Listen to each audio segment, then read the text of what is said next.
Welcome to Destination the Show, episode 48, aptly titled "Life Without Jamie," as he is across the pond, doing some vacationing. So, I'm Jeremy. That's Theo. Theo, how you doing tonight? I'm doing all right, just doing a day off for my girlfriend from work. So we did a little bit of day trip and got a little late to recording here, but we're here. We're here to talk some Twins baseball and minor league baseball. And there's plenty for us to talk about, so let's not waste any time getting into it. But how are you? I'm good. Work life is busy, but the Twins, have played okay. I think everybody would prefer a few more wins, but there's so much to talk about. So before we talk about that, though, hmm just ways to support us. We have the Twitter account DTS_pod1 where you can ask questions. I didn't see anything on the account today. Um, as far as questions go, if we did, Jamie will catch those up next week. We have a YouTube channel. We post the podcast on all of the major um, channels, whatever, Spotify, YouTube iTunes, channels. Yep. Yep. wherever you want to listen to this. So you can have access to this however you want. Like, subscribe. Any publicity is good publicity. So hmm we appreciate listeners, obviously, and love feedback. So that's kind of the spiel. It sounds better, I think, coming from Jamie on a weekly basis. I But mean, hey, you got to get practicing at some point. So that's fair. So yeah. anyway, a week without Jamie will look a little bit different, right? Because he usually kind of takes the pulse of what's going on and puts things in order and has a lot of talking topics. So we're gonna not do so much a deep dive into the prospects without him. He goes in with all this with all the analytics and stuff that he has hmm access to. But instead, this week we're going to talk about some big Twins related topics from the major leagues down to the minor leagues. And so, for me, there's about four big ones. And I think for me, the first and really the one that's happened repeatedly over the last handful of years is Byron Buxton hmm hurt again. Yeah. So at this point, we don't know a whole lot, right? So he has his it's Wednesday today, so it must have been on Monday. Monday night he had that hip strain, yeah, and they're saying day to day right now. I think they either yesterday or today he was getting the MRI on it. But I think before we get too deep dive into this, the most important thing to point out is he's 10 games away from hitting the 100 game mark for the first time since 2017. I think one thing we got to take into perspective here, no matter how much time he's out, I think there's still a real possibility he can still squeeze those last 10 games in to get to 100 games. And when's the last time we could honestly have this conversation about Byron Buxton and his health status to see him, you know, in the middle of August, go down with an injury, likely be out maybe 10 to 15 days and still make it back to make it to the 100 game mark? It's been way too long. It has been, but at the same time, 100 games shouldn't be the benchmark, right? I mean, for him, it kind of has to be, though, right? But think about that in the NFL, a sport that's way more physical that played 16 games in a season. If hmm you had guys only available 10 of those 16 games because of whatever, unless you're missing the year with a ACL or guys play more than 10 games, and it's hmm far more physically demanding than the game of baseball. Sure, yeah, you're on your feet 162 times. Guys aren't playing. No, I'm not gonna say nobody, but the vast majority of players aren't asked to play because it wears on your body in a different way. hmm But to go down with a hip strain on a swing, like It's not good. No. right at some point, it was like, okay, he's young, he'll grow out of this. And now it's he's on the other side of 30. You're not going to miraculously get better. He did run into the fence a couple days ago. hmm Could this be a lingering thing from that? At what point do you look at moving him from center? Right? That sounds crazy. That absolutely sounds crazy. Puckett moved off center. Hunter moved off center. Yeah. It wasn't because of their personal safety. It was because they lost a step and there was a better option to play center. But with Kepler likely on his way out, Hmm. Wallner really the only one entrenched in the outfield beyond Buxton. Could he play left field? And you have Erod, who's going to play center, right? Hmm. You have Walker Jenkins, who could potentially play center. I Hmm. mean, is this a way to keep him healthy, or is this just Byron Buxton and the fast twitch that is constantly strained? What you're going to get, because 100 games is a milestone, and like, hey, let's see, seems absolutely bonkers to me. Yeah, I think going into next season, you still got to consider him for center field. I mean, he's just turned 30, so it's not like he's on the wrong side of 30, but he is on that side of 30. So he's only going to get older, as we all do. And I think you got to at least see how the first season plays out, age 31 season. I'd say because, if Erod wasn't dealing with a lot of injuries of his own this season, we might be having a different conversation of maybe next year because payroll constraints. Kepler's probably not going to be coming back. And honestly, Matt Wallner is probably a lot better in right field and left field. He looks Yeah, sharper this year compared to the last two seasons when he's been in left field. But I think with how he can play off the wall in right field at target field and throwing guys out with that arm of his, it's going yeah, to be so much better to have him there compared to left field. So Buxton would make a lot more sense. In left field for the long term, and you still could make a platoon out of Castro and Austin Martin until Emmanuel Rodriguez is ready. But at the same time, I think because Erod has had these injuries of his own, and because of that, he's not in St. Paul like our what we were saying in April and May when he was really hot and expecting him just to continue this role on a healthy stretch. I think you really got to just play it safe, and especially with the payroll constraints, as that is definitely going to be a talking point for him here until next opening day. That you have to at least plan with him to be your opening day center fielder for at least one more season, and then kind of use next year how things play out for him injury wise to see if center field is all done and just going to move him to left field to fill that gap that's kind of just been rotating between different guys for the last few seasons. yeah. And I don't know that I'm so much like moving from center because that'll keep him healthy. He didn't play center at all last year. He played 85 games, No, and he looked and so terrible when he wasn't in the outfield. yeah, right. Uh, but I mean, I got his baseball reference page pulled up here. Hmm. He played 140 games in 2017. He hasn't played, with the exception of these last 3 years, 92, 85, and now 90. In any other 2 years aside from that 140, he hadn't played 140 games between 2 years. So 28, 87, 39, that's a COVID year, 61, and then 92, 85, and 90. I mean, my thought was simply, if you move him out of center, is he more durable? I don't even know if that's the case. Like, he's not Hmm. injuring himself. He didn't injure himself last year in running into the wall. He didn't have a wall to run into. I don't know. Like, he's 30. He'll be 31 in December, and Right. it's not that his contract is a ton. I mean, it was 100 million with a ton of incentives, which I think are good for both. He's had two top 20 MVP finishes, but I think the idea when he was called up as a 21-year-old in 2015 was that he was going to be a heck of a lot. I mean, that he wasn't gonna end a career with two top 20 MVP finishes, right? He has a platinum glove, Yeah. but he should have a number of top 10 MVP finishes, top 5 MVP finishes. Like, he has that ability. I just don't know how you keep the guy on the field, and it's crazy. It's crazy.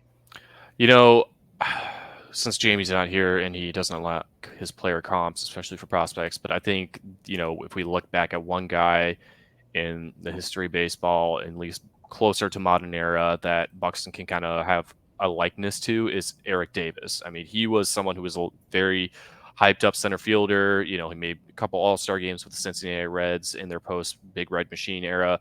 And pretty much up until their 1990 World Series year when he got hurt, and I think I was in game 2 or 3 of that 1990 World Series against the Oakland A's, where things really just unraveled for him, and he was never the same guy ever since then.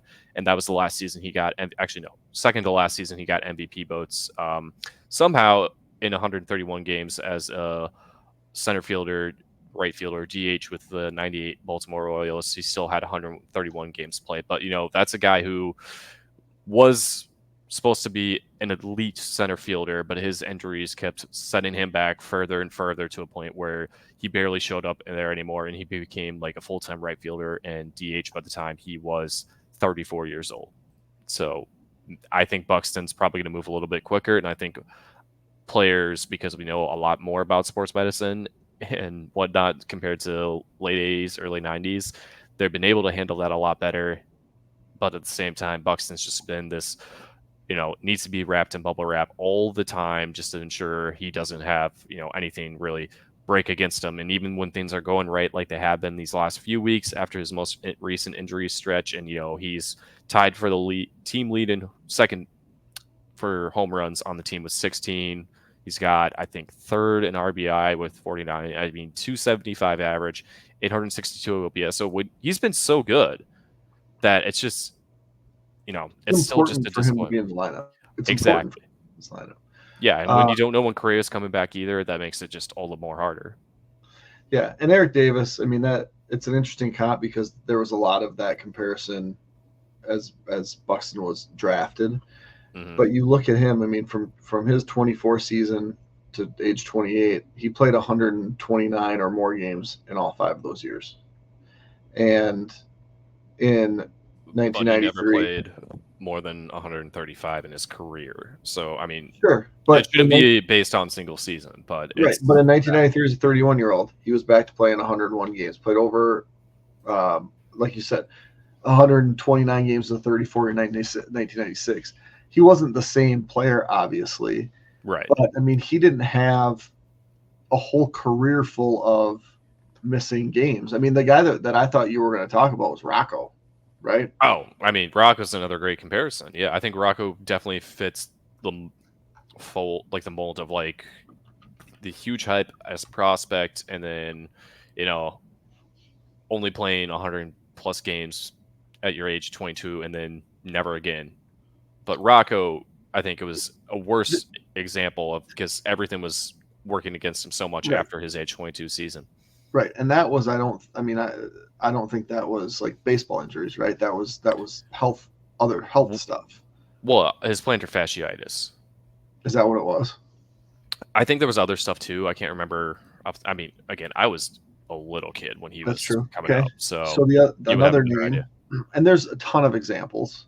Yeah, another career that was cut short due to injury, and guy back in the league now, Grady Sizemore.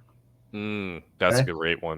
But look at Sizemore as a 22-year-old, 158 games, 23 and 24, 162 games each season, 157 as a 25-year-old, only 106 the next year, and then 31, 71, 2 missed seasons because of injury. Still got up over 112 in this age 31 season. But look how bad his numbers were pretty much after 2008.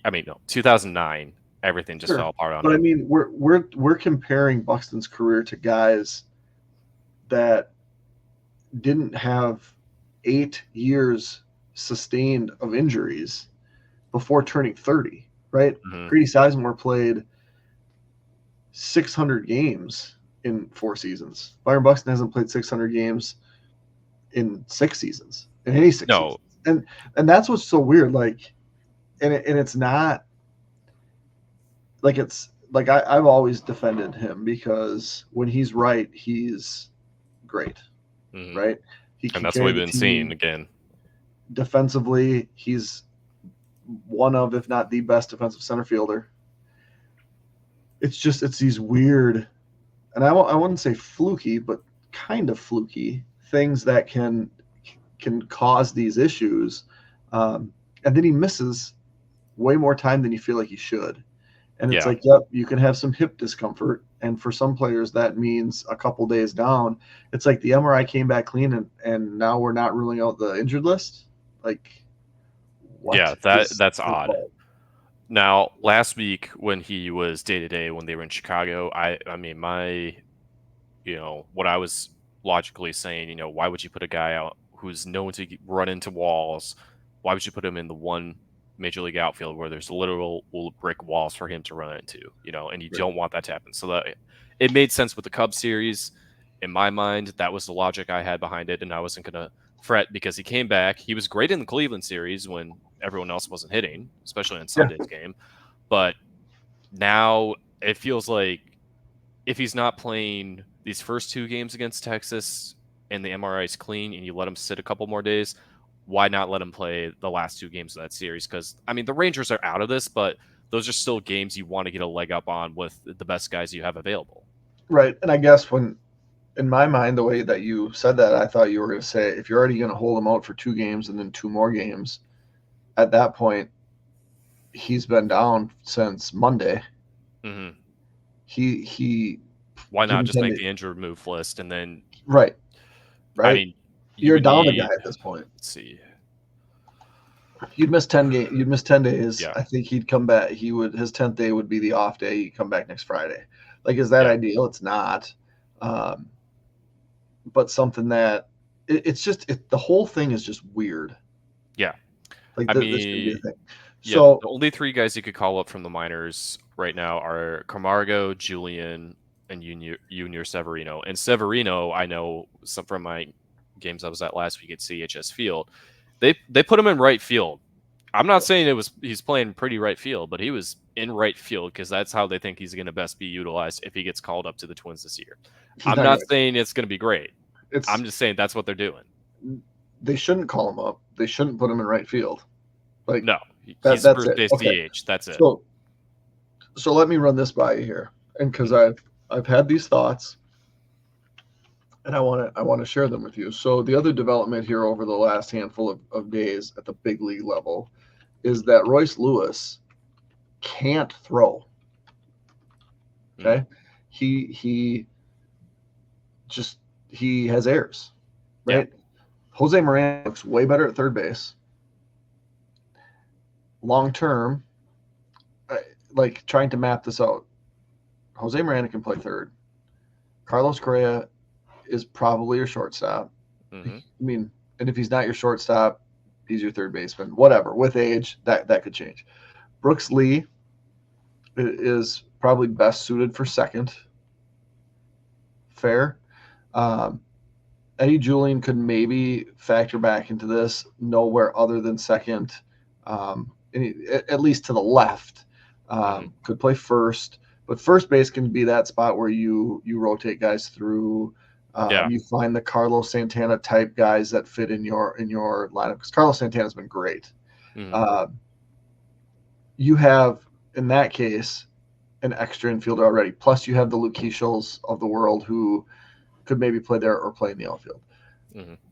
Matt Wallner, we talked about, better in right field. That leaves left field. And so if Buxton plays center, my belief, and I believe this despite the fact that it didn't work the first time, is that Royce Lewis should be an outfielder. No, I don't think that's going to happen because And that's fine. when he was coming back last season from the second knee tear, like Scott Boras did not want him anywhere off the dirt. So Sure. I think if anything, if it's an arm issue, if he's not throwing well, where you do throw a guy, and I'm speaking from experience in Little League, if you can't throw from the left side of the infield, where are they going to put you if they know you can defend well? Second base. I think Brooks Lee still has the capability to be a strong third baseman, and you just switch the two out. Okay, well, Miranda's better at third than both of them. Well, then you have a platoon there because then you can platoon Miranda and Julian at first base, and then Miranda can be your everyday right-handed hitter at third, and then Brooks Lee can come in as the left-handed switch hitter. And so you're going to play Royce Lewis at second instead of just if Royce Lewis can't throw Mhm. from If you can't third. throw, just put him in second. Okay, if that's the case, and you have better defenders, put him at first. My thought is he's athletic, Hmm. he's fast, he has the profile that would fit in a corner, right? Left field is not extremely difficult on the No. spectrum, and I get that Boris doesn't want this, and I feel like that can protect him more. Like what happened to him in the outfield was a fluky thing. Okay, Hmm. he hasn't gotten hurt. He's gotten hurt running the bases, Yeah. but being in left field, or and it's still my personal belief that he would be better in center, but he's bulked up. He's gotten bigger. Um, I look at that infield and I think Miranda's been phenomenal at third. Hmm. He's gone through. He was not great. He had his shoulder issues. Um, but if he's going to be your third baseman, now we're putting Royce somewhere else. And what makes the most sense in the lineup to me is left field, or Buxton's going to play left field eventually, center field. And I would get why people would say, no, you're not going to play Royce Lewis in center. But Hmm. heck, left field is It. conceivable for me, and I can see the argument against, and it's not Yeah. like I would lose my mind if someone was like, no, that's a terrible idea. Uh, but you have prospects, and just trying to think of that second wave. There's not a clear right now a clear center fielder for Buxton when he's down. Yeah. Right, and so especially with that, what I kind of said, Castro can play wherever. So whoever you want to DH, Castro can play there. Hmm. With the exception of, well, shoot, he can play short, he can play third. You maybe wouldn't play him at second, but you could play him at one of those positions and move a different guy to second. Hmm. Um, he doesn't really have the cornerback profile. Doesn't matter. But it's like you could play all of those guys. To me, it's just third base doesn't look like Royce's best spot right now. And No. I can if agree if with that. if Miranda wasn't better, right, and potentially if Brooks Lee wasn't better, um, I don't think I think you say, well, just give him the reps and figure it out. But for me, it's the opposite of that. It's there are other guys that are better choices, and the result of that has been Royce Lewis has been DHing. Yeah. That I don't feel is the right answer. Well, that's something I think they'll shuffle around with the off season, and the limited payroll will definitely see some stuff play out like that, where they might be considering Royce Lewis in left, Wallner in right, just so you don't have to go out and even spend like $3 million on Adam Duvall, as we love to talk about every offseason, because he would make sense in this lineup. But beside the point right now, so he's played 2 games in the minors in left field, both of those being in 2022 with the St. Paul Saints. I believe I saw him in one of those games back then. I can't remember which one exactly, but I'm pretty sure I've seen him play there. And like, it's fine. I mean, it's AAA baseball, but that is something you can't afford to do right now. And you got plenty of other guys who are probably better than him in left field. With Willie Castro, I would definitely put above him and that tier. Austin Martin, maybe. I think they'd be pretty equivalent, but I think because Royce is just so much more fragile with his injury and being prone to that, they will definitely run Austin Martin out there in left field 9 times out of 10 over Royce right now. I think that's Sure. pretty fair to say. Yeah. So, The other thing, and I know that you're less about it, but mhm. Trevor Lawrence is going to get every shot, every opportunity. I'm still not convinced that Alex Kirilloff is done. I'm on the opposite opinion. I think his time with the Twins just doesn't make sense anymore. And, I think even with his struggles this season, the sophomore slump we've seen with Julian, I'd still put him in the pecking order at first base over Kirilloff. And I think Larnick, Castro, Martin have all earned their spots in left field over Kirilloff. Right field, same thing with Wallner, Kepler. He doesn't make sense anymore. He doesn't fit in. And he could be someone who gets traded away this offseason and they come to regret it later, but I just don't see where he fits anymore. He's just lost his spot. See, and that would be why I wouldn't trade him. Like his value's at an all-time low. As far as options go, because he's not even optioned right now. I have to look at this, but Yeah. I feel like I would I would give him another shot because everything we've seen from him, he's been he has the ability to be a really good hitter. Yeah. And so I just there's enough for me to like that I'm like, God, I can't cut bait. I think so he's got one left. Um Hmm. I would give him through next year. I mean, he is almost 27. Yeah. Uh, but he's one that I feel like he's worth giving another shot to. And moving forward, as far as their roster, Farmer's a free agent, right? Yeah. They're not bringing him back. And He'll and Santana. mhm.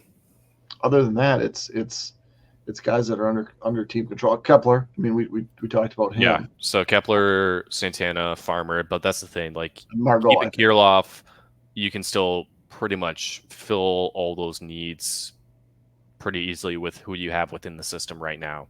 So I mean that's the positive with all these payroll constraints, but the negative is, Kirilov being a prime example of this. He's had so many opportunities over these last 4 seasons, and he just doesn't seem to get it right. So when do you eventually cut bait and then just move on to the next guy coming up through the system to see what opportunities he can provide? Because they can't be any worse than Kirilov has been up to this point.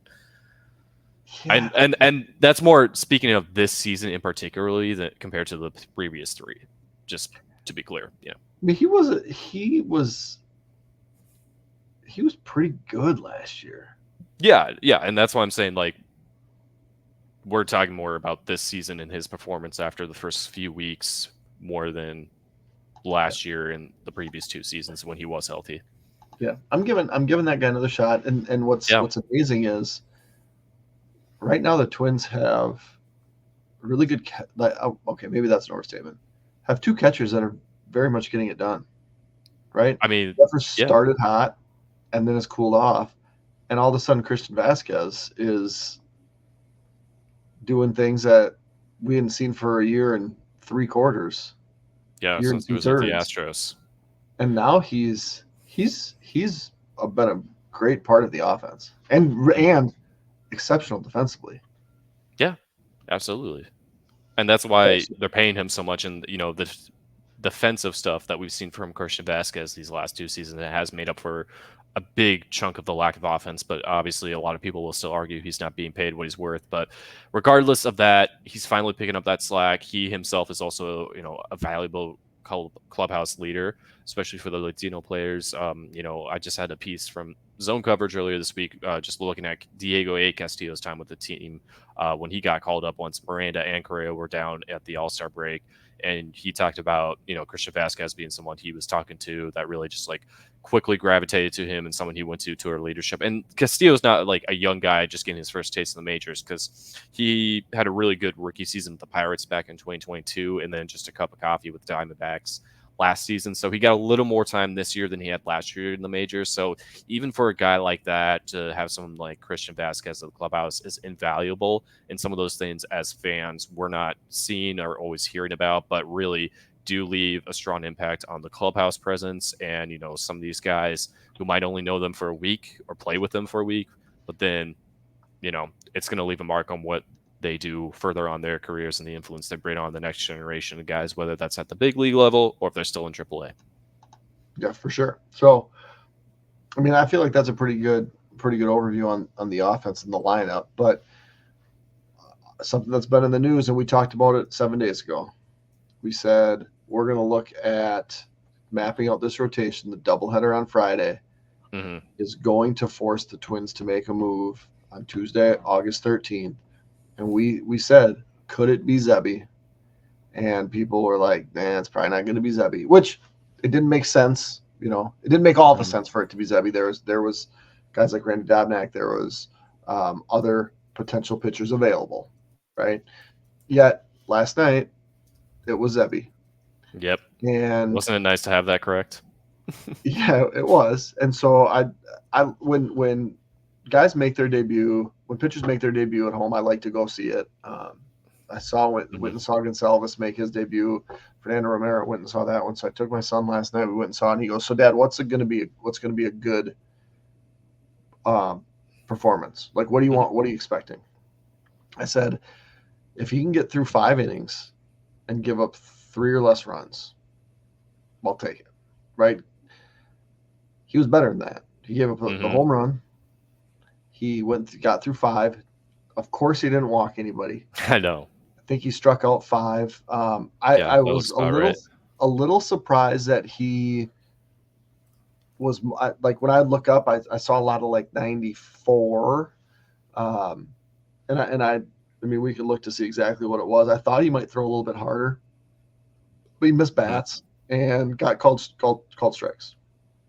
And so, like, I hadn't really mapped out the whole rotation beyond that, but I'm like, he's going to get his one start, and then they're going to go back to their 5 guys.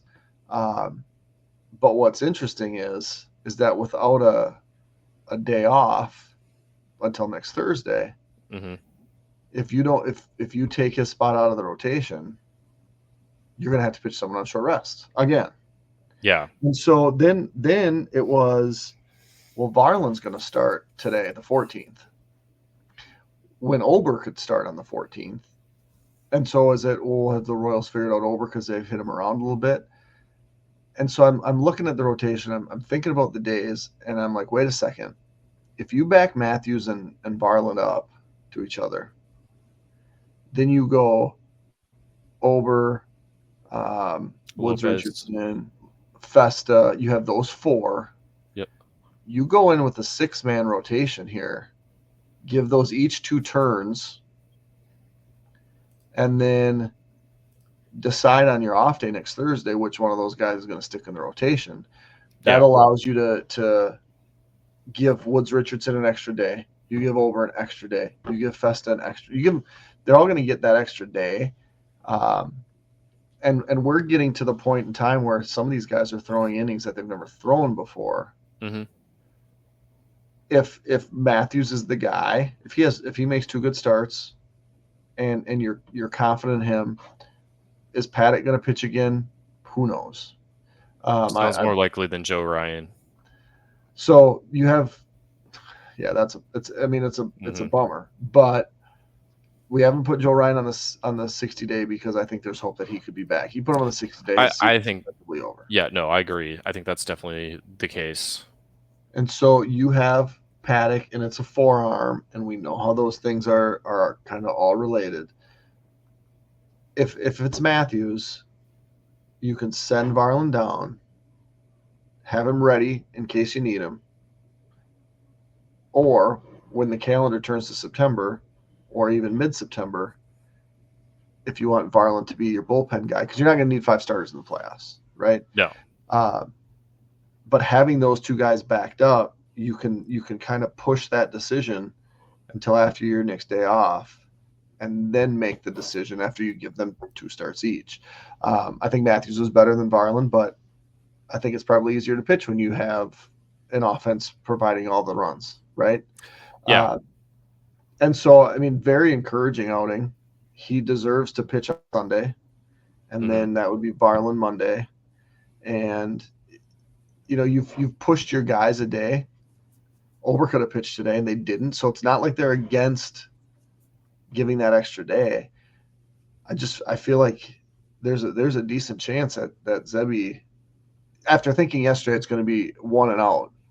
Hmm. It's like, okay, when Winder went that second inning in the 9th, that was when I was like, okay, now it makes sense because Varland's coming up. We know that Winder's going down. We know that. You don't keep Zebby up unless you're giving him that second start. Yeah. I think that does make sense. You give him a couple tryouts to see how things play out. I think what can be overlooked right now is, how good Winder's been and long relief in this most recent stint he had with the Twins. So that gives some extra depth to the bullpen in terms of, Cole Sands not being the only long relief guy.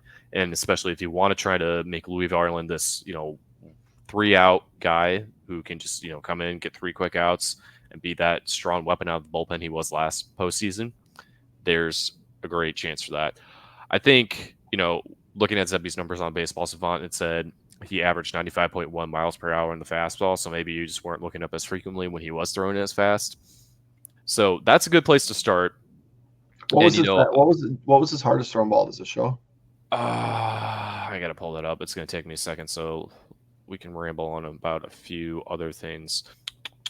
But anyway, I mean, even if he walked one guy last night, I would not have been, let down by that. I'd be like, okay, it's just the major league jitters getting to him.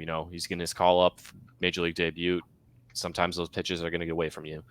Well, So that and I don't think, and Jamie's talked a lot about it too. He doesn't need to live in the zone against major league hitters no, because MJ Melendez will tell you will turn around that fastball in a hurry.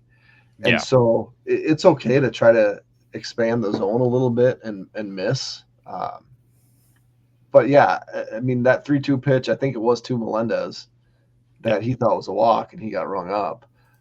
If he walks, I mean, you deal with it, you move on. That to me was just like, yeah, go after these guys and see what happens. So his fastest pitch yesterday was 96.6 miles per hour. Okay. So averaging 94, that's still not a bad place to be to start your major league career. And as we know, the Twins can definitely get guys to pick up on their velocity as they develop further at the major league level. And I think that's probably his next step is, working on getting that swing and miss stuff outside the strike zone and getting hitters to chase, get more whiff rates where their weaknesses are outside the strike zone, where they like to chase those bad pitches. So obviously last night, major league debut, you got to play to your strengths. And he absolutely did that. And like you mentioned to your son, here's what the good expectations are for him. If he does better than that, then he's really done well. And that's exactly what he did. And giving up home runs, that's part of the game. That happens. But it's a good place for him to start. Texas might be a little bit harder because I think it's safe to say Globe Life Field is a little more of a hitter-friendly ballpark than Target Field is. I mean, and we've seen a lot of postseason games there. Mainly because of the pandemic shortened season, definitely gave us a different view of things, or a neutral site for these teams to see how they're hitting. And then last season during the postseason, when the Rangers went on their hot run, there were a lot of home runs hit there too. So I think that's the next test.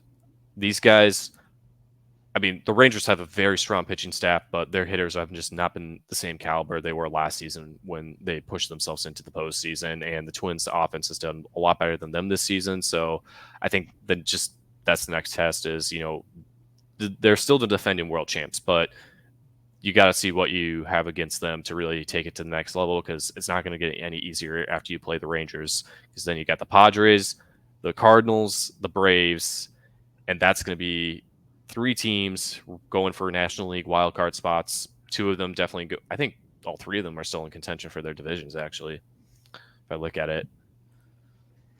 But at the same time, by that time, you're hoping Correa's back. Yeah, if he's not back by the time you're in San Diego, I'd be very concerned.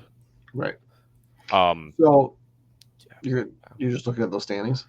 Actually, the Cardinals are now a game below 500 and tied with the Reds for second in the National League Central, both 8.5 out. So maybe not the Cardinals, but they're still wild card contention, because National League wild card is so much more tightly put together as a race versus the American League wild card right now.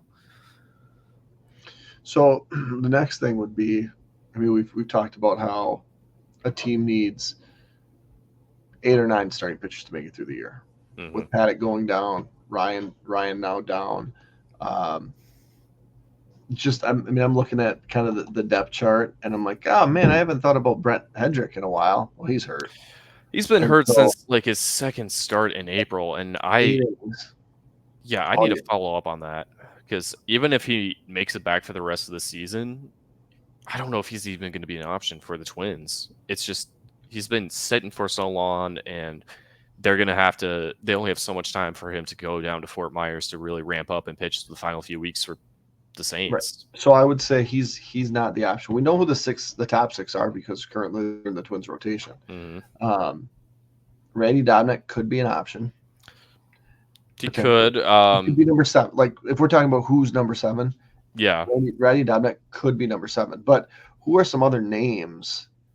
Like who's in the organization right now that could be number 7 or number 8? Like, do we have a firm I grasp think on who Caleb that could be? Bosley is number 8, and I know he's not been doing so hot with the Saints as of late, but he is definitely the guy who would go to number 8 because Adam Plutko, who they signed out of the Korean League, former Guardians starter, did some damage to the Twins over the years. He was over in Korea the last 2 seasons, and he was dealing with a hip injury before he came over here and joined the Saints, and he was doing all right. And then his last start, which was a week ago Tuesday, he didn't even make it out the first inning and gave up 5 hits and 5 runs, and he is now shelved on with tightness. So even that AAA pitching depth is getting real tight. I think they're at the point where Ronnie Henriquez is an opener, long relief guy you have to consider too as number 9, number 10, because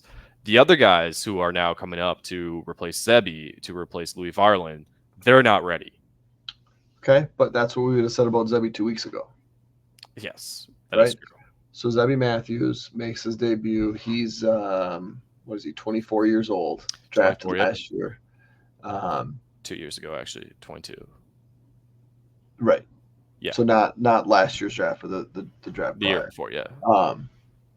That with a number of other pitchers that have made a good progression through. Connor Prelup, the first pick that they made, the first pitcher they took in the draft. He's back. He's healthy, but he's really been passed up by all these guys flying up. Corey Lewis was the headline kind of guy. He was the pitcher of the year in the organization.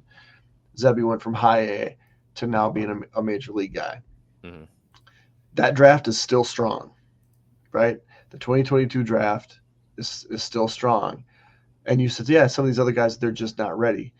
But Andrew Morris, who's 23, drafted in the second round of the the fourth round of the 2022 draft, is now at St. Paul, one step away. So where are we on? Is Andrew Morris at least a guy that we enter into the conversation? I think he is. He did pretty good for his AAA debut, and he was not the only guy the Saints had a AAA debut for in the last week. Christian McLeod, who we were talking about. McLeod. McLeod.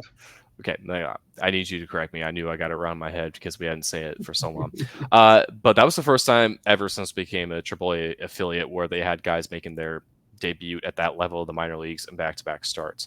McLeod didn't do so well. He, I think, only made 5 innings. And yeah, he made 5 innings, gave up 6 hits, 5 runs, and a walk, no strikeouts. So not so great for him. So he's definitely not in the conversation because he was option down the next day for Andrew Morris, who is, started the same season with the Cedar Rapids Colonels, ended a great season in 2023. And as we talked about with Jonas Lovin back at the end of last year on how great the Cedar Rapids Colonels starting rotation is. Well, he's the next best guy who's jumped through this system for the Twins to really have this pitching pipeline play out. So in his Saints debut yesterday, he went 6 innings, only gave up 2 hits, a walk, 1 earned run, 2 Ks, and the 1 run was on a home run. So I think he is number 9 right now with Plutko down. And it's not great, but I think you have to believe before you have to call on Bosley, before going to Morris, that Chris Paddock hopefully comes back to prevent you from having to make those desperate moves within the system and rushing guys up before they can really make a good impact on the team as they go into the postseason. Right, and I think that's why it's okay for Varland and Matthews to both get another start and push these guys. Oh yeah, because you're going to need them both. Bosley maybe number 7. If we're correcting last name pronunciation, it's Bosley. That H is silent. Yeah, fair. I think that's you got to consider Morris right there with him. No, you absolutely do, and I think Bosley just gets the veteran status, and because he's been starting all season with the Saints, that you have to at least give him one opportunity. I mean, remember, wasn't it 2 years ago when the sky was falling with injuries this time of year in 2022? Everyone was getting injured with the Twins, and they had to call up Aaron Sanchez, Yeah, and he was not looking so. I mean, that guy won an ERA title, and he did not look like someone who won an ERA title once. So that's how we're unfortunately at that point again. But I mean, and it's no disrespect to Bosley himself. I think he's better overall, in my opinion, to Aaron Sanchez overall. But yeah, you do not want to be digging into that point, especially when you have a better chance of contention than that 2022 team who was still fighting towards the end. But there was that one series they had, I think it was late August or September, and Cleveland just put them into dust. And I think they've avoided that because, yeah, the homestand was not perfect, but you still walk away with a winning record against teams you're fighting within your division for the title. And that's the best worst case scenario you can hope for, if you get what I'm saying. I want to add one more name into this discussion, and it's completely maybe irresponsible, but that's okay, because one of the big things that happens between now and the end of the year, and maybe not so much now and the end of the year, but when teams are in July looking at who to trade, one of the things that comes into play is what type of 40-man roster moves do we have to make in December? Mm-hmm. So teams know, like, hey, there's 7 guys that we have to add. We're not going to have 7 spots. Can we use any of these guys to bring us help? Other teams are looking at rosters and saying, hey, we know that team has more guys. Can we maybe get a prospect for somebody that we value less? And so Zebby wasn't a must-add. Andrew Morris, I don't believe, is a must-add. Mm-hmm. Christian McLeod, like you mentioned, he was drafted in 21. He would be someone that would need to be added. But if you scroll down and look at the Double-A roster, Marco Raya is going to be added this season. Marco Raya has been handled with kid gloves from the very, very beginning. He's been throwing hardly any innings. Right now, he's all the way up to 69 innings, which is the most he's thrown. He threw 65 in 2022, 62 and 2/3 in 2023, 69 and 24. But what caught my attention is that Marco Raya, who's still in Wichita, isn't being treated with the kid gloves that he was being treated with just a little bit ago. And if my page would load, I can tell you, I think he threw 6 innings in his last start. Really? And he's been pretty good. His overall numbers, he's only had decisions in 4 games, 1 and 3. His last start on the 9th, 6 innings pitched, 2 hits, only struck out 3, threw 57 pitches in 6 innings. He still isn't throwing a ton of innings all the time, but since the middle of July, 73 pitches, 77 pitches, 79 pitches, 60 pitches, 79 pitches, 57 pitches. So the 6 innings was kind of an outlier because he did it on only 57 pitches, 41 strikes. But he's been getting, in his last 3, 6, 8 starts, 8 swinging strikes, 8 swinging strikes, 12 swinging strikes, 9. Like, he's getting after it a little bit. He's allowed 4 home runs over that stretch. He's actually taken 2 losses because he's pitched deeper. 4 of those starts have been 4 earned runs or 5. So there's certainly stuff to work on there. He had a outing where he walked 4. Like, he's not perfect. No. But he's got to be added to the 40-man. And at some point in time, if you're adding a pitcher, you might add the pitcher just to, if you know you're going to get him off the roster, you can add him, you can get rid of him, you can add a bullpen guy, right, until the next starter you need. So it's the manipulation of the roster. But I just, if he's going to be added to the active roster in December prior to the Rule 5 draft, which I would be shocked if he wasn't, right? Yeah, I'd agree. Maybe he's the type of guy that you say, for one start, let's see what he's got. If and I'm not talking about beyond Matthews and Varland. I'm talking about beyond Matthews and Varland and Bosley and Morris. And why not just take the guy that it's double A, right? It's a big jump, but guys have done that before. Pearson Ole would be another guy that you could potentially do that same thing with. I think Ole would be a little bit more of a question mark to add, but he's already almost 25. And I don't know that he would get selected. But yeah, there's a difference between the 25-year-old Pearson Ole and the 22-year-old Mark Harai. Like I get that. But I just think at some point you take a look, and not expecting him to become a playoff rotation starter right now. No. But just as could he factor in as in that 9 spot or that 10 spot? And that's it's not anything official. A lot of times it comes down to who's lined up and can we make room for him? Oh, he's a recall. Let's get him here. Oh, we don't have anybody lined up, or the guy that's lined up isn't on the roster. Now we're going to go bullpen day. Like there's a lot of factors that come into it, but I would like to think that at this point in time, like Mark Harai could be in the conversation to be number 10, because he's going to have to be added to the 40-man anyway.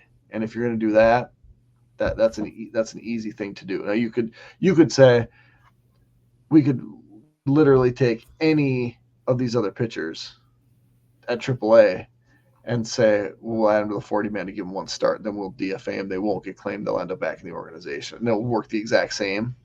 Adam Plutko, right? I mean, that would be a pretty easy thing to do. So I don't know. I'm just thinking outside of the box here. I don't think 2 weeks ago anybody was considering Zebby Matthews.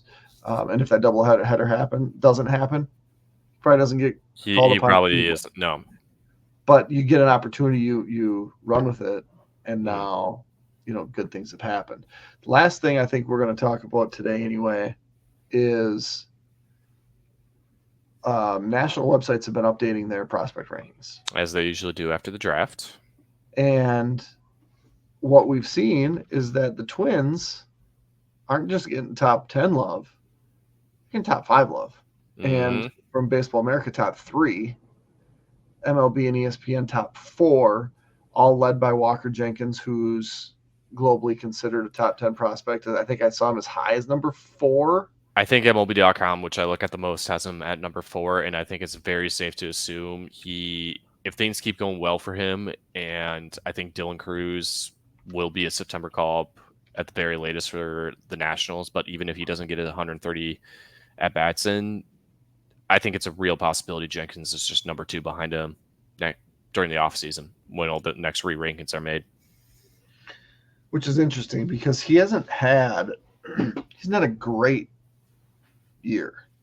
No, and the injury was a huge setback from Fort Myers opening day. If you remember Tom Froming's video, he blew up on Twitter because he was watching that game, and then in that top of the second inning, he hurts himself immediately. And of course, Minnesota sports fans, as we're experiencing today through another sport, we just can't have nice things with our young athletes.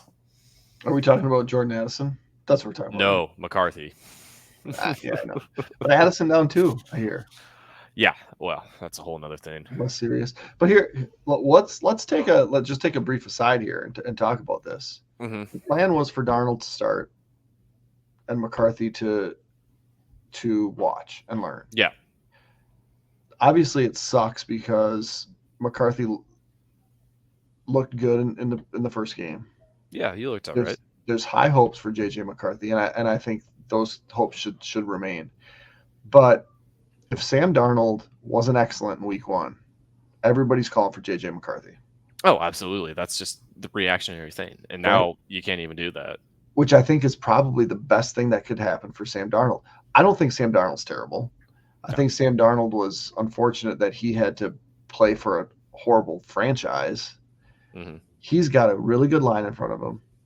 He's got a versatile back behind him. He when Hawkinson's healthy, I don't know how healthy he is or when he'll be back, has a really good tight end and just so happens to have the best wide receiver in the world. Like Sam Darnold's in a pretty good spot, and without having the crowd's favorite player as his backup, Sam Darnold might have a really, really good year for the Vikings. And Yeah. JJ McCarthy can watch and learn without the pressure of having to be ready. Yeah. Like, yeah, it sucks because McCarthy is this new shiny toy that would be awesome. But at the same time, I don't think it's as bad for the Vikings as some Vikings fans want to think it is. Yeah, no, they definitely are. But that's just how Minnesota sports fans are. Anyway, let's get back to the baseball talk. Yeah, with all the national sites ranking the Twins prospect system so high, I think a talking point we're going to hear already with these payroll limitations, and I just hate that this is already where our brains are just naturally going to. But they're going to be, I mean, they should rightfully pat themselves on the back for having such a great farm system with a lot of guys up at the big leagues now that have graduated off it and are keeping this team in contention.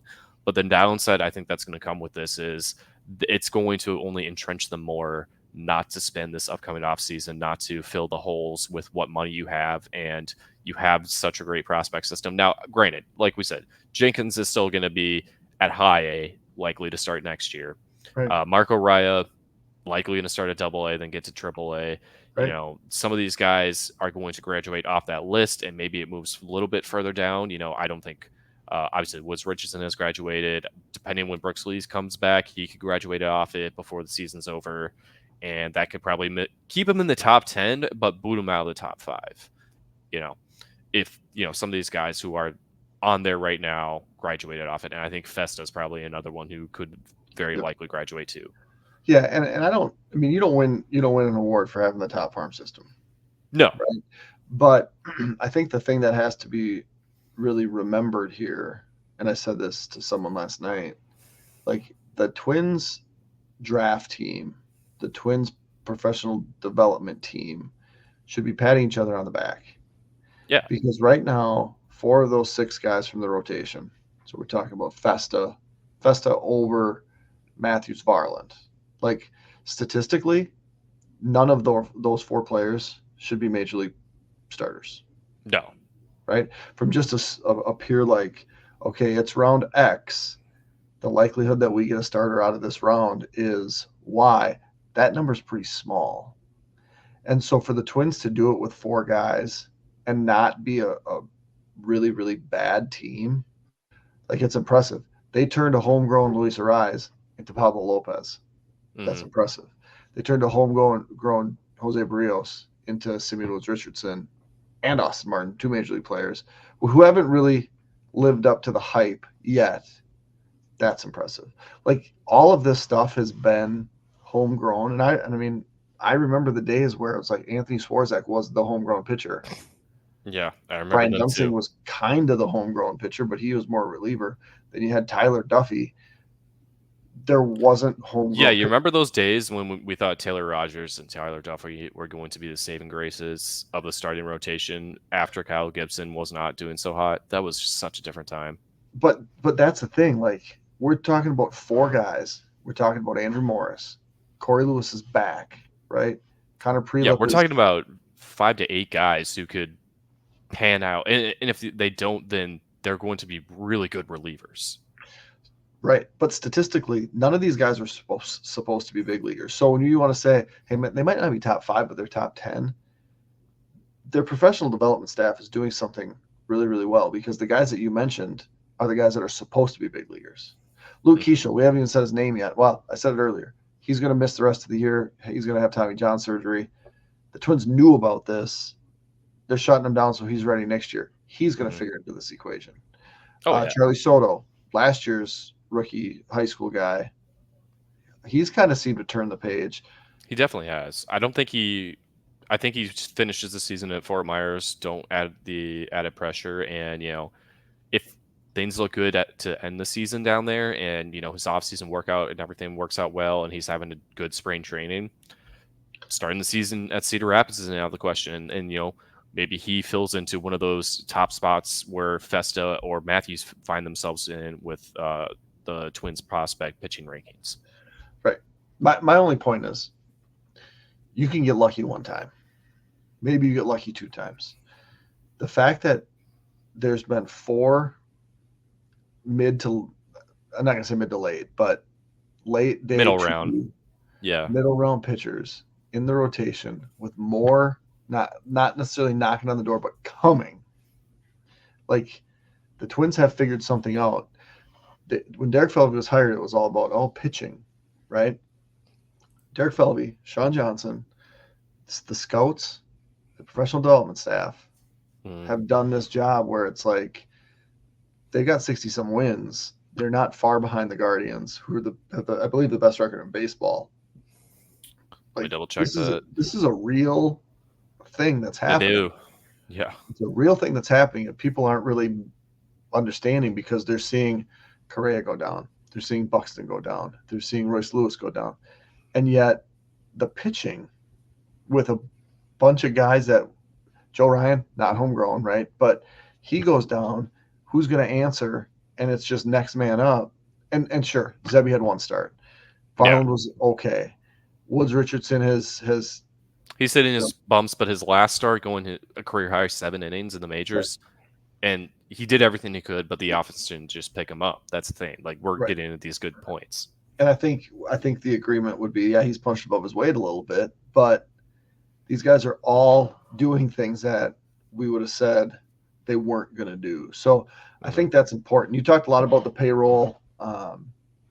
Season ticket holders got some information today. Season ticket prices are going up. So there's going to be a little bit more money for the Twins to spend. They're going to figure out the streaming thing because that contract's over. They're going to find somebody. They're going to find money. And I think they'll be willing to spend. I don't know that it's going to be like you said, though, where they're saying, hey, we got the prospects. We don't need to do it. They need to shore up. They need to have more depth in the pitching, in the starting pitch. No doubt. I don't think they need to make a lot of moves with the lineup. But I think left field is the only question.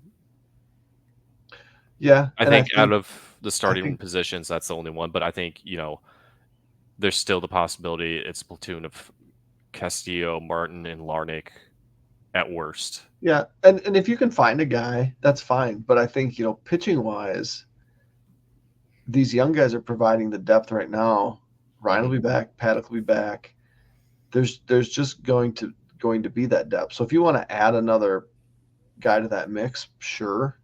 But I think looking at the potential rotation for next year, you're going to say, man, it'd be nice if we had a number 1 or number 2.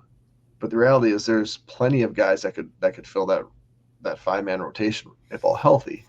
And so that's what's going to make this really interesting. I think the bullpen is solid right now. Less solid because Brock Stewart's out.